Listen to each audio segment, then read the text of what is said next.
یہ سب اللہ کے قانون کے پابند ہیں، یہ سب حساب میں اپنے محور میں جو ہے اپنے اپنے مقام پر، اپنے مقام سے کوئی تجاوز نہیں کرتا، اپنے مقام سے کوئی نکلتا نہیں۔ یہ جو مہر و ماہ کا نظام ہے جسے ہم اپنی زبان میں نظام شمسی کہتے ہیں، یہ جو نظام شمسی چل رہا ہے یہ سب اللہ کے حکم پر چل رہا ہے، یہ میرے اللہ کی شان ہے، اور اسی وجہ سے ہمارے دن بھی آتے ہیں، ہماری راتیں بھی آتی ہیں، ہماری صبح بھی آتی ہے، ہماری شام بھی آتی ہے، یہ سب کچھ ہوتا رہتا ہے، لیکن یہ سب حساب و کتاب میں ہے۔ کوئی اپنی مرضی سے نہیں نکلتا، کوئی اپنی مرضی سے نہیں ڈوبتا، کوئی اپنی مرضی سے نہیں چلتا، کوئی اپنی مرضی سے نہیں رکتا، یہ سارا نظام رحمان کا قائم کیا ہوا ہے، اور اس کے حکم سے سب کے سب اپنے اپنے مقام پر چاہے وہ اپنے اپنے محور میں چاہے وہ گردشیں کر رہے ہیں، لیکن کوئی بھی تجاوز نہیں کرتا، ادھر سے ادھر نہیں نکلتا۔ اور پھر فرمایا جو آسمان کے تارے ہیں اور جو زمین کے درخت ہیں وہ سب میرے اللہ کی بارگاہ میں، رحمان کی بارگاہ میں سجدے کر رہے ہیں۔ تارے بھی سجدے میں ہیں اور درخت بھی سجدے میں ہیں۔ کسی کے ذہن میں خیال آ سکتا ہے کہ بھئی درخت تو کھڑے ہوئے ہیں، یہ سجدے میں کیسے ہیں؟ تو ہمارے مفسرین نے لکھا یہاں سجدے کا مطلب یہ ہے اللہ تبارک و تعالیٰ کے حکم پر اپنے سر کو رکھ دینا، یہ بھی سجدہ ہے۔ تو سب کا سجدہ جدا جدا ہے، سب کا سجدہ۔ آقا کریم کو زخمی کیا گیا، حضور غمگین نہیں ہوئے۔ حضور کو صدمہ کس بات کا تھا؟ میری قوم کو میں جنت کی طرف بلاتا ہوں، وہ آتی کیوں نہیں ہے؟ بڑی معذرت کے ساتھ نبی کے نام پہ جان قربان کرنے کی بات کرنے والے میرے جوانوں، مجھے ذرا بتاؤ، حضور پر پتھر چلے تو حضور کو اتنا صدمہ نہیں ہوتا جتنا کہ قوم کی بدعمالیوں پہ حضور کو صدمہ ہوتا ہے۔ حضور کا دل غمگین کب ہوتا ہے؟ جب لوگ جہنم کی راہ کی طرف بڑھتے ہیں۔ ارے کافر اگر جنت کی طرف بلانے پر نہ آئے، اسلام قبول نہ کرے، تو حضور کو اتنا صدمہ ہے، حضور علیہ السلام اتنے بظاہر غمگین ہیں۔ جب کلمہ پڑھنے والے زنا کے اڈوں پہ جاتے ہوں گے تو حضور کے دل پر کیا گزرتی ہوگی؟ ہمارا سجدہ یہ ہے کہ ہم اپنا سر زمین پہ رکھتے ہیں، سجدہ ہے، اور دوسری مخلوق کا سجدہ یہ ہے کہ اللہ تبارک و تعالیٰ کے حکم کی فرما برداری کرنا، اطاعت کرنا، یہ ان کا سجدہ ہے۔ تو اللہ فرما رہا ہے کہ تارے بھی سجدے میں ہیں اور درخت بھی سجدے میں ہیں۔ اور بعض مفسرین نے کہا نجم کا ایک معنی یہ بھی ہوتا ہے کہ ایسے پودے جس کا کوئی تنا نہ ہو اس کو بھی نجم کہتے ہیں۔ نجم کا معنی تارے بھی ہوتے ہیں اور نجم کا معنی چھوٹے چھوٹے پودے جس کو ہم جڑی بوٹیاں کہہ لیں، تو وہ بھی اللہ تعالیٰ کے فرما بردار ہے۔ درخت بھی اللہ تعالیٰ کے فرما بردار ہے۔ یہ سب اللہ کے حکم کے آگے سر خمیدہ ہے اور اپنا سر جو ہے وہ جھکائے ہوئے ہیں۔ دیکھو یہ اللہ کی شان ہے، اور آپ کہیں گے کیسے یہ سر جھکائے ہوئے ہیں؟ تو آپ کو پتا ہونا چاہیے، ہمیں پتا ہونا چاہیے کہ یہ جو درخت ہیں آپ ان کو کتنا بھی کھاد دیں، کھاد کتنی بھی ڈالیں، پانی کتنا بھی ڈالیں، جو دینا وہ دے دیں، لیکن یہ پھل اسی موسم میں لاتے ہیں جس موسم میں اللہ پھل لانا چاہے۔ ایسا نہیں کہ آپ زبردستی نہیں کر سکتے۔ آم کے سیزن میں آم ہی آئیں گے، آم کے سیزن میں آم ہی آئیں گے، تربوز کے سیزن میں تربوز ہی آئے گا، خربوز کے سیزن میں خربوز ہی آئے گا، اور جو بغیر سیزن کے آئے گا وہ صحت کو فائدہ نہیں دے گا۔ کچھ لوگ ہیں نا بغیر سیزن کے بھی لانا چاہتے ہیں اور صحت کو فائدہ نہیں دے۔ اسی لیے ہمارے بزرگوں نے فرمایا پھل کھایا کرو تو سیزن ہی پھل کھایا کرو، اور سیزن کے اعتبار سے کھایا کرو۔ یعنی کہ تربوز آپ کو مل جائے سردی میں نہیں کھانا، سردی میں مل جائے نہیں کھانا، اس کا سیزن ہی نہیں ہے۔ تربوز کا سیزن گرمی میں، آم مل جائے سردی میں نہیں کھانا، اس کا سیزن گرمی میں، گرمی کا اینڈ اور جو وہ بارش کا جو موسم ہوتا ہے تو یا شباب کی جو گرمی ہوتی ہے ہمارے یہاں، تو یہ وہ سیزن، آم کا سیزن یہ ہے۔ اس کے علاوہ ملے تو آپ دیکھنا یہ کہیں چھپا اپا کے رکھا گیا ہوگا یا زبردستی لانے کی کوشش کی گئی ہوگی۔ تو سیزن کے مطابق پھل کھایا کرو۔ یہ کوئی حدیث نہیں بیان کر رہا ہوں، بزرگوں کے اقوال میں سے قول بیان کر، ہمارے بڑے بزرگوں نے، اولیاء اللہ نے سیزن کے مطابق پھل کھایا کرو۔ معلوم کر لو کون سے پھل کا کیا سیزن ہوتا ہے، بلکہ ایک آسان سی چیز ہے، یہ اللہ کی شان ہے کہ پھل ہمیشہ موسم کے اعتبار سے آتا ہے. جیسے آپ دیکھیں تربوز، اس میں پانی ہوتا ہے، پیاس بجھاتا ہے، آتا ہے گرمی میں، گرمیوں میں آتا ہے، اور اس کی لذت جو سیزن کے موقع پہ ہوگی وہ اور دنوں میں نہیں ہوگی. بڑی تاثیر رکھی ہے. حدیث پاک میں آتا ہے، اگرچہ یہ حدیث ضعیف ہے، کہ اگر کوئی اپنے پیٹ کو دھلنا چاہے، پیٹ کو واش کرنا چاہے، تو خالی پیٹ بھر کر تربوز کھا لے، اس کا پیٹ دھل جاتا ہے. اللہ کے رسول علیہ السلام فرماتے ہیں کہ تربوز انسان کے پیٹ کو واش کر دیتا ہے، دھل دیتا ہے. کبھی تجربہ کر کے دیکھیے گا. خالی پیٹ، اگر پیٹ میں تکلیف ہو، گڑبڑ ہو، خالی پیٹ کھائیے، تربوز فائدہ دے گا. اور بھی خربوز حضور علیہ السلام جب کھاتے تھے تو فرماتے تھے اس کے ساتھ کھجور ملا کے کھاؤ. فرماتے تھے کہ خربوزے کی ٹھنڈک کو کھجور کی گرمی سے مار دیا. اب اسی پہ بات چلے گی تو پھر بات ہوگی، لیکن یہ کھانے پینے کا آپ کہیں گے کہ یہ کون سا عنوان نکلا ہے، لیکن یہ بھی طب نبوی کا ایک حصہ ہے. صلی اللہ علیہ وسلم طب نبوی کا یہ بھی ایک حصہ ہے. ہم لوگ جو ہاتھ آ جائے بس وہ ہڑپ کرنے کے چکر میں اپنی صحت کا خرابہ کر لیتے ہیں. تو پھلوں کو موسم کے اعتبار سے کھانا چاہیے. اللہ فرماتا ہے کہ جڑی بوٹیاں اور درخت یہ سب اللہ کی بارگاہ میں سجدہ ریز ہیں، اللہ کی فرما برداری کرنے. پھر اللہ، چونکہ انہوں نے پوچھا تھا نا یہ رحمان کون ہے، تو پھر اللہ نے جواب دیا ان کو کہ آسمان کو اسی نے بلند کیا ہے. جو آسمان کی بلندی ہے، کبھی اس پر غور کیجئے. آسمان کی بلندی پر ہم لوگ عمارتوں کے اندر چھت ڈالتے ہیں تو کہیں نہ کہیں ہمیں اس کو پیلر تو دینا پڑتا ہے، ٹھیک، اور جتنی اونچی چھت ہوگی اتنے پیلر کے اور ٹیکے اور اس کو انتظامات زیادہ کرنے پڑیں گے. لیکن یہ میرے اللہ کی شان ہے، اتنا بڑا آسمان، کوئی پیلر نہیں ہے، کوئی رکاوٹ نہیں ہے. کیا چیز ہے؟ اتنا بڑا آسمان کس نے بلند کیا؟ رحمان نے، میرے اللہ نے، رب محمد نے بلند کیا. تو اس نے آسمان بلند کیا اور پھر فرمایا کہ اس نے میزان عدل قائم کی. میزان عدل قائم کی یعنی ہر چیز میں وہ عدل چاہتا ہے. یہاں میں تھوڑا سا رکوں گا اور رک کر کے یہاں کچھ بات کروں گا، کیونکہ یہ پہلی مرتبہ یہ عنوان آیا ہے عدل کا. اللہ تبارک و تعالیٰ نے میزان عدل قائم کی ہے. اس کے یہاں ہر چیز اعتدال سے ہے، ہر چیز کے لیے عدل ہے. اور اللہ تبارک و تعالیٰ عادل ہے اور وہ عدل کو پسند کرتا ہے. ہر چیز میں عدل، حتیٰ کہ تم اپنی ذات کے ساتھ بھی عدل کرو، اپنی ذات پر بھی ظلم مت کرو. اپنی ذات، شروع کرتے ہیں ذات سے، اپنی ذات پہ بھی ظلم نہ کرو. جیسے کچھ لوگ ایسے ہیں جو لوگ جسم کبھی تم پر حق ہے، اپنے جسم کے ساتھ ظلم مت کرو. یعنی اتنا کام مت کرو کہ تم اپنے آپ پہ ظلم کرنے لگو، اپنے آپ کو ہلاکت میں ڈالو. نہیں، اللہ نے رات سونے کے لیے بنائی، رات کو سو. دن کام کے لیے بنایا، دن میں کام کرو. اور اگر رات کو کسی وجہ سے کام کرتے ہو نہیں سو پاتے تو دن میں وقت نکال کے سو جاؤ. کم سے کم اپنے جسم کو کم سے کم 6 سے 7 گھنٹے کی نیند دیا کرو. اپنے جسم پہ ظلم مت کیا کرو. اور 8 گھنٹے سے زیادہ بھی مت سویا کرو، کیونکہ جو زیادہ سوئے اس سے بھی دل مردہ ہوتا ہے، اور جو کم سوئے اس سے صحت خراب ہوتی ہے. تو یہ آقا فرماتے تمہارے جسم کا بھی تم پر حق ہے، تمہیں اپنے جسم کا حق ادا کرنا ہے. جب اس کو نیند آئے اس کو نیند دو، جب اس کو بھوک لگے اس کو غذا دو، جب اس کو پیاس لگے اس کو پانی دو، جب وہ بیمار پڑ جائے اس کا علاج کراؤ. اللہ کے حبیب علیہ السلام فرماتے ہیں کہ اگر کوئی بیمار ہو گیا اور بیمار ہونے کے بعد اس نے اپنا علاج نہیں کرایا اور اگر وہ مر گیا اسی حالت میں تو اللہ اس کو عذاب دے گا. عذاب اس لیے دے گا کہ تو نے علاج کیوں نہیں کرایا. تو جب بیمار ہو جاؤ تو اپنا علاج بھی کراؤ. یہ جسم کا حق ہے، اس کو اچھا لباس دو.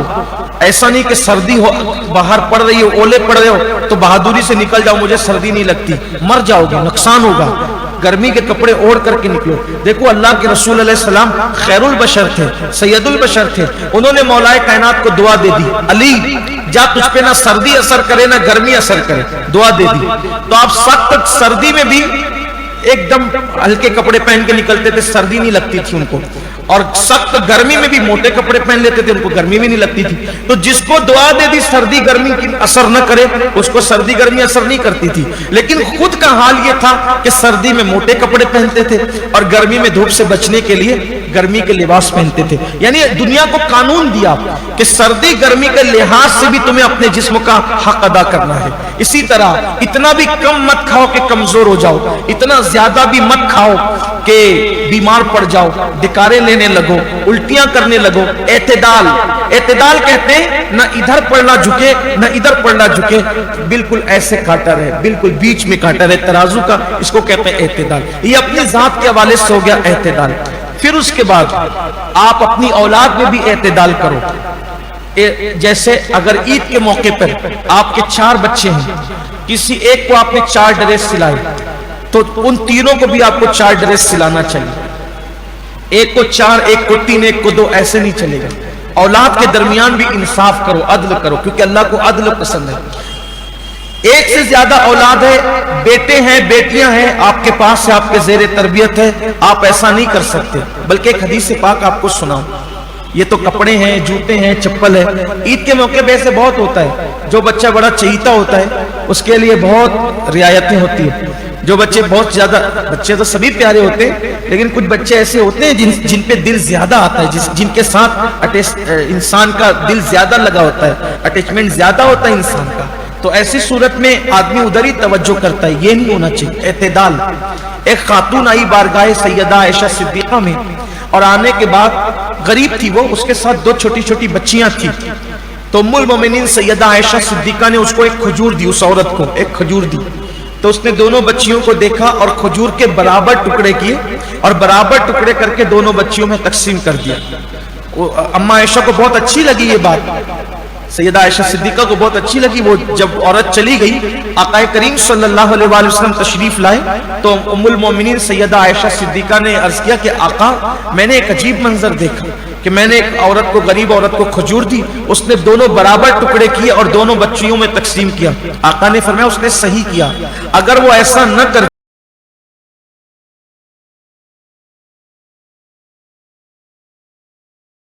کی غلط تقسیم پر اللہ اس سے پوچھتا, اس کو عذاب دیا جاتا. اب بتاؤ کہ دونوں بچیاں اسی کی ہیں, کھجور اس کی ملکیت نہیں تھی, کسی نے دیا تھا, تو بھی وہاں برابر کی تقسیم اس پر لازم قرار دی گئی. تو یہ جو ہمارے یہاں نظام ہے کہ کچھ لوگ ایسا بھی کرتے ہیں کہ حصہ ایک کو زیادہ دے دیا, ایک کو کم دے دیا, یہ سب نہیں کر سکتے. اولاد کے ساتھ برابری کرو. ہاں پیار کے معاملے میں چونکہ یہ معاملہ دل کا ہے, اس پہ ہمارا کنٹرول نہیں ہے کہ پیار کس سے زیادہ ہوگا, کس سے زیادہ دل لگے گا, یہ کنٹرول کے باہر ہے. تو اس میں پھر آپ جس کو چاہیں وہ جدھر دل چلا جائے ادھر زیادہ پیار دے سکتے. لیکن جو چیزیں اختیار میں, تقسیم کا معاملہ, حصے بکرے کا معاملہ, کپڑوں کے سلانے کا معاملہ, ان ساری چیزوں میں اعتدال ہونا چاہیے, اس کا خیال رکھنا چاہیے. تو اللہ نے اعتدال قائم کیا. اسی طرح کہ اگر کسی کی ایک سے زیادہ بیویاں ہیں تو اس کو ان کے درمیان بھی اعتدال کرنا ہوگا. اور سب سے بڑی بات تو یہ ہو سکے تو کہیں پر آپ جج نہ بنے, حکم نہ بنے, فیصل نہ بنے. اور اگر آپ فیصل بنے, جج بنے, اگر آپ کو کہیں فیصلہ کرنا پڑے تو پھر وہاں بھی آپ انصاف سے کام لیں. بہت سارے لوگ ایسا کرتے ہیں, پنچایتوں میں بیٹھتے ہیں, ایک طرف مالدار ہے ایک طرف غریب ہے, بولی بدل جاتی ہے. کچھ لوگوں کا حال یہ ہے کہ ایک طرف کمزور ہے ایک طرف طاقتور ہے, تو بولی بدل جاتی ہے. انصاف لوگ نہیں کر پاتے. تو ایسی صورت میں اللہ تبارک و تعالی بہت ناراض ہوتا ہے, غضبناک ہوتا ہے. آپ کو پتہ ہے کہ ایک دن اللہ تبارک و تعالی نے حضرت سیدنا داؤد علیہ السلام سے جو وہ ناراضگی کا اظہار فرمایا. اللہ نے داؤد علیہ السلام کے ساتھ ناراضگی کا اظہار فرمایا. تو وجہ کیا بنی اس کی؟ وجہ اس کی یہ بنی کہ ایک لڑکی آئی ایک مقدمہ لے کر, تو اس کا مقدمہ آپ نے سن لیا, اور سننے کے بعد دوسرے سے مقدمہ سنے بغیر آپ نے یہ سوچا کہ میں فیصلہ کر دوں. تو اللہ تعالیٰ نے فرمایا کہ ابھی تو تم نے دوسری طرف کا مقدمہ سنا بھی نہیں ہے اور تم فیصلہ کرنے جا رہے ہو. تو حضرت داؤد علیہ السلام اس لغزش پیغمبرانہ پر اتنا روئے اتنا روئے اتنا روئے کہ جہاں رونے سے آنسو گرتے تھے وہاں گھاس پیدا ہو گئی. جب گھاس پیدا ہوئی تو آپ نے اس کی مولا دیکھ میں نے کتنے آنسو بہائے. تو جواب ملتا ہے داؤد تجھے اپنا رونا تو یاد ہے لیکن تجھے اپنی لغزش پیغمبرانہ یاد نہیں. اور اس طرح کے کام ہم کتنے کرتے ہیں. اس لیے عدل، اللہ نے عدل کا حکم دیا، انصاف کا حکم دیا. بلکہ کہیں ایسا بھی ہو کہ ایک طرف مسلمان آئے اور دوسری طرف کافر آئے اور عدل کی بات ہو، تو یہ مت دیکھو کہ مسلمان ہے کہ کافر ہے، جو سچی بات ہے وہ فیصلہ کر دو. آؤ اس کی مثال دیکھو. بہت پیارا سا خوبصورت سا واقعہ. ایک مرتبہ ایک معاملہ ہو گیا ایک مسلمان کے اور ایک یہودی کے درمیان. بظاہر ایک شخص مسلمان تھا، حالانکہ وہ مسلمان صحیح معنی میں نہیں تھا، وہ زبان سے کلمہ پڑھتا تھا لیکن اندر سے وہ منافق تھا. لیکن بہرحال تو کلمہ پڑھتا تھا. وہ ایک یہودی تھا کھلا ہوا کافر یہودی، اور ایک تھا کلمہ پڑھنے والا آدمی. دونوں میں مسئلہ ہو گیا. جب دونوں میں مسئلہ ہوا تو یہودی نے کہا اس نام نہاد مسلمان سے کہ چلو تمہارے پیغمبر حضرت محمد صلی اللہ علیہ وآلہ وسلم کی بارگاہ میں فیصلہ کراتے ہیں. اس نے تھوڑا سا نکھر نکھر کیا کیونکہ اس کو پتا تھا کہ فیصلہ ہونا کیا ہے، کیونکہ وہ حق پر نہیں تھا. تو بہرحال جب حضور کے پاس گئے تو دونوں نے اپنا اپنا مقدمہ رکھا. تو حضور علیہ السلام نے فیصلہ اس یہودی کے حق میں کیا.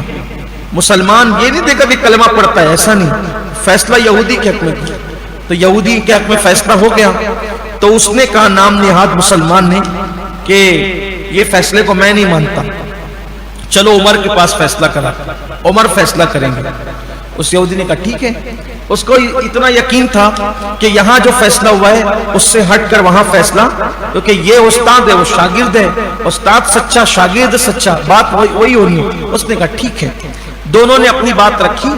بات رکھنے کے بعد فاروق اعظم اس سے پہلے کوئی فیصلہ سناتے ہیں. یہودی نے کہا عمر جو فیصلہ سنانا ہے سنا دے.